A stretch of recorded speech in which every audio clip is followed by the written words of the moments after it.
ইসমাইল আলাইহিস সালামকে আল্লাহ কুরবানি করতে বলেন নাই। আল্লাহ ইব্রাহিম আলাইহিস সালামকে বলেছিলেন আপনার প্রিয় পাত্র যেইটা সেটা কুরবানি করেন।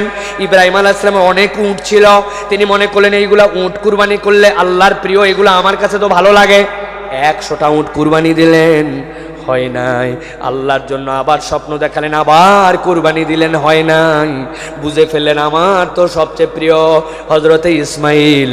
বুঝলেন যে এটার প্রতি ইশারা আসছে, এইটাকে আল্লাহর জন্য দিতে হবে।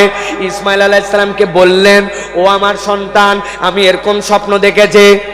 ইসমাইল আলাইহিস সালাম কোনো কথা বললেন না, বললেন, ও পিতা, আপনি যা দেখেছেন তাই করেন।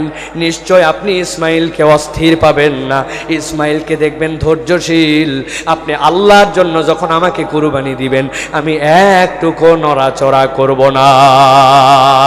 আমার আল্লাহ রাব্বুল আলামিন ইসমাইল আলাইহিস সালামের এই অনুভূতি, ইসমাইল আলাইহিস সালামের এই সবর, এই ধৈর্যের মর্যাদা এমন দিলেন, ওই ইসমাইলকে কুরবানি হওয়া লাগলো না।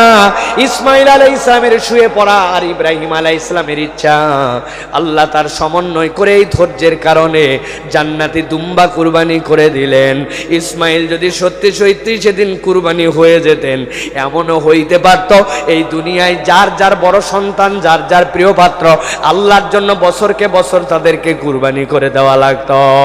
ইসমাইল আলাইহিস সালামের এই ধৈর্য, আল্লাহ বলেন এমন নিয়ামত দিলেন, ওই নিয়ামতে রব্বুল আলামিন তোমাদের জন্য আল্লাহর বিধানটাকে সহজ করে দিলেন।